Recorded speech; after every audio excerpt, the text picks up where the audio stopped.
Este vídeo é um oferecimento da Amazon, onde você encontrará todos os livros ambientados no universo das crônicas, bem como os mais incríveis produtos relacionados às crônicas, a Game of Thrones e a House of the Dragon, sempre com os melhores preços. Para conferir, basta clicar nos primeiros links na descrição abaixo. Comprando através deles, você estará me ajudando a produzir diariamente e tornando o MGF cada vez mais forte.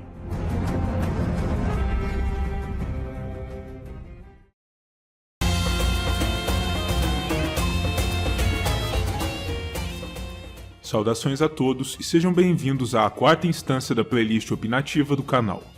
O vídeo de hoje, atendendo a alguns pedidos que recebi, contará meu parecer e minhas opiniões devidamente justificadas sobre um dos personagens mais marcantes das Crônicas de Gelo e Fogo, apesar de seu relativo pouco tempo de destaque, seja nos livros, seja em Game of Thrones, o altivo e ousado Príncipe de Dorne, irmão mais jovem de Doran Martell e principal comandante militar das tropas da região, o grande guerreiro de lança solar, e conhecido nos reinos como a Víbora Vermelha de Dorne, um personagem controverso e algo polêmico, mas que sem dúvidas merece toda a nossa atenção. Príncipe Oberyn, um lutador formidável com uma profunda sede de vingança pelo que ocorreu com sua irmã e sobrinhos, e um dos homens de maior destaque no sul do continente de Westeros.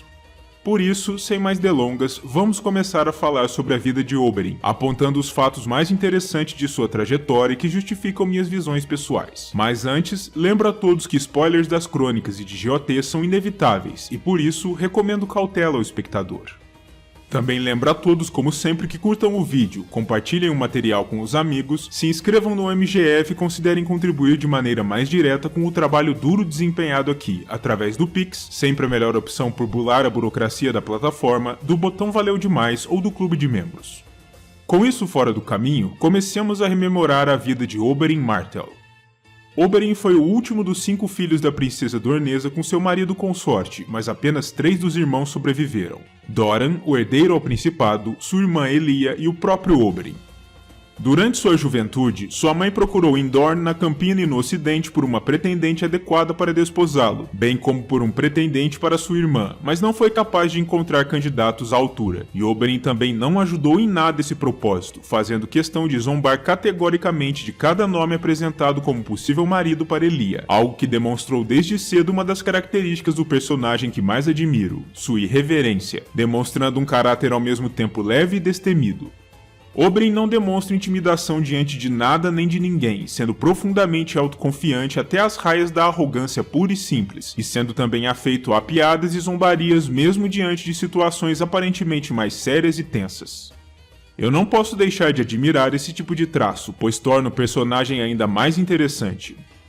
Aos 16 anos de idade, Oberyn foi flagrado na cama com a amante de Lord Edgar Arrowwood, que era simplesmente o vassalo mais poderoso do Principado, e foi desafiado pelo mesmo a um duelo de honra para sanar aquela questão, mas não de morte, apenas até o primeiro sangue vertido, dada a idade e o alto nascimento do príncipe. Os dois homens contenderam, o sangue foi derramado e a honra foi satisfeita, mas enquanto Oberyn, sendo jovem e forte, rapidamente se recuperou de seus poucos ferimentos, Lord Arrowwood rapidamente faleceu devido aos seus, não por sua gravidade, mas sim pela característica mais marcante do estilo de luta rápido e mortífero de Oberyn, o emprego de poderosos venenos em suas lâminas, o que lhe renderia a alcunha de a Víbora Vermelha, e também lhe angariaria uma reputação algo sinistra e desonesta entre os guerreiros mais honrados dos reinos, que consideravam o envenenamento uma forma baixa e astuciosa de lutar. Não que Oberyn se importasse com isso, pois como dito anteriormente, ele ri na cara da seriedade, e é acima de tudo implacável e pragmático, e para aqueles que assistiram aos outros vídeos dessa playlist, já sabem que o pragmatismo é um dos valores que eu mais admiro nos personagens dessa obra.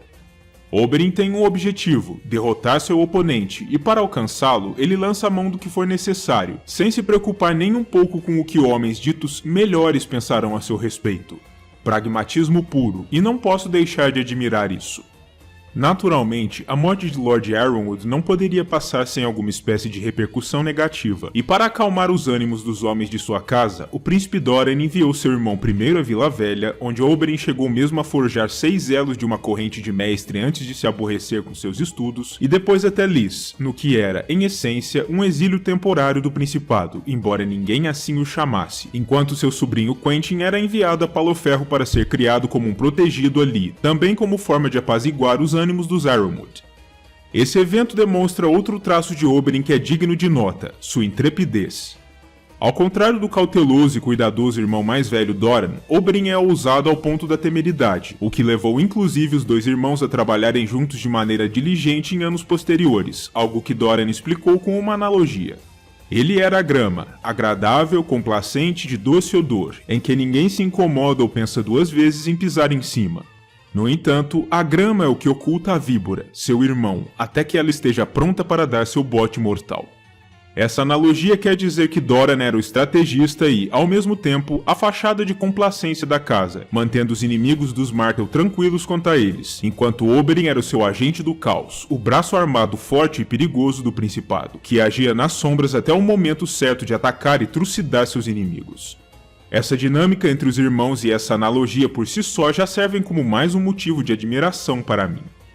Enquanto estava em Essos, Oberyn viajou pelas Cidades Livres, aprendendo ainda mais sobre venenos raros e, talvez, sobre artes ainda mais negras, conforme veremos mais adiante.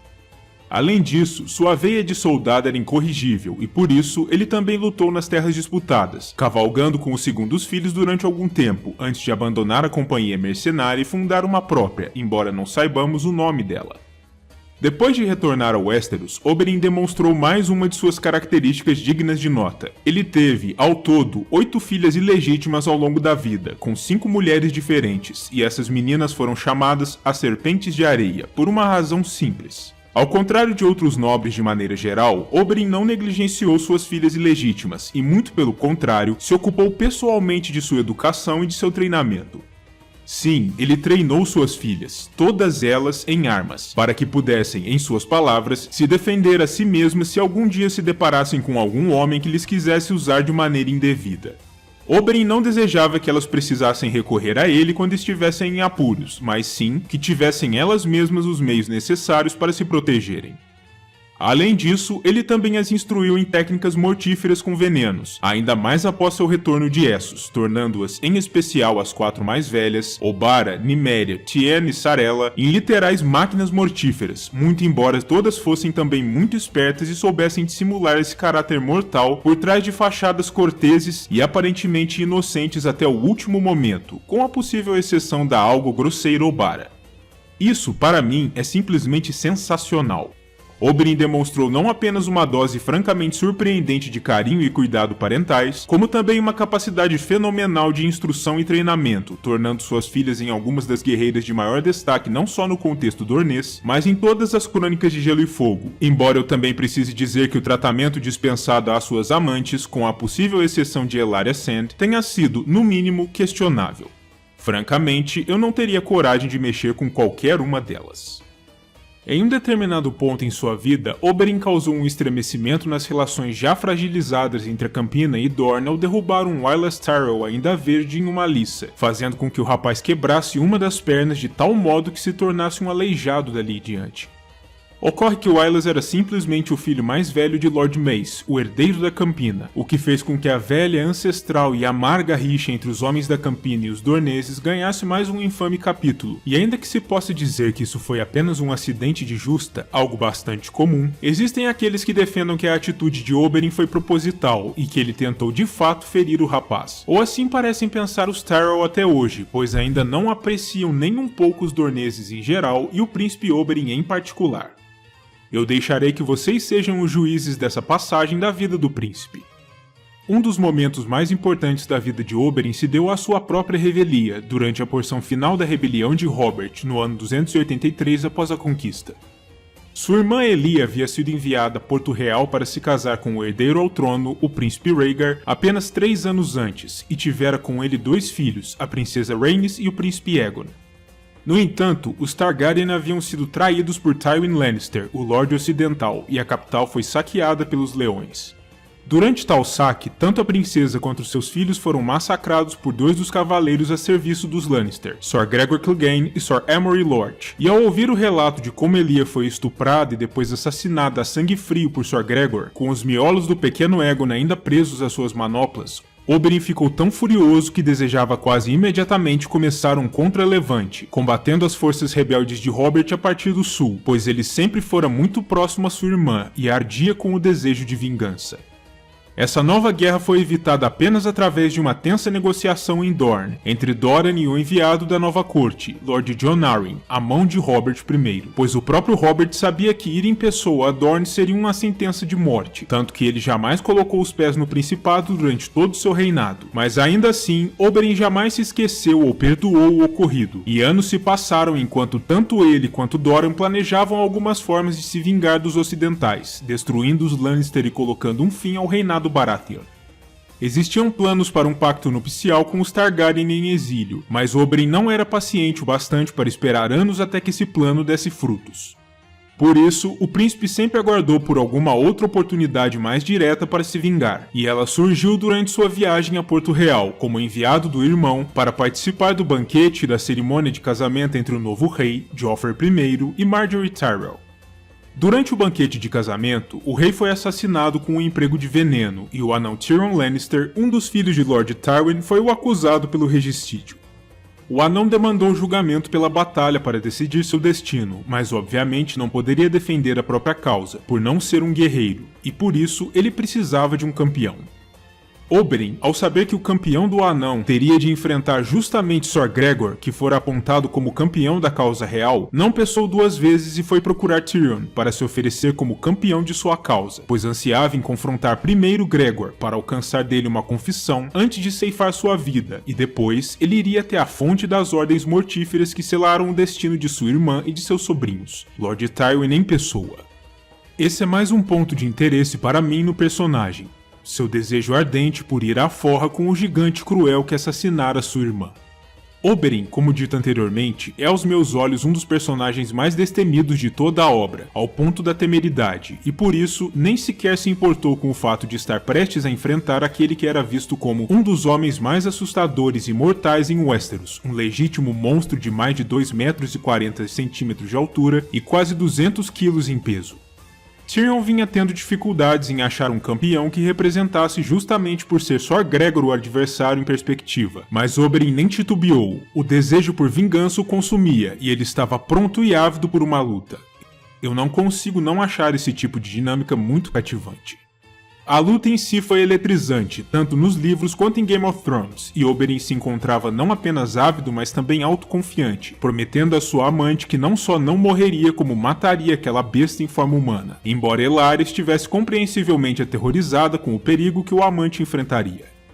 Oberyn, como era de se esperar, se saiu muito bem, enfrentando um Gregor inteiramente couraçado da única maneira efetiva que um adversário menor poderia encará-lo, se esquivando de seus golpes enquanto desorientava com suas palavras, aumentando sua afamada dor de cabeça crônica, enquanto distraía e desconcentrava, esperando por aberturas em sua postura defensiva para cutucá-lo exatamente nos pontos de articulação de sua espessa armadura de placas, até o ponto de torná-lo tão lento e cansado pelos ferimentos que foi possível derrubá-lo, cravando-o no chão com sua lança, que aliás estava bastante envenenada, com uma substância que mais tarde foi descrita por Qyburn como, de alguma forma, engrossada e ainda mais letal, provavelmente através de métodos misteriosos que Oberyn aprendeu em suas andanças por Essos.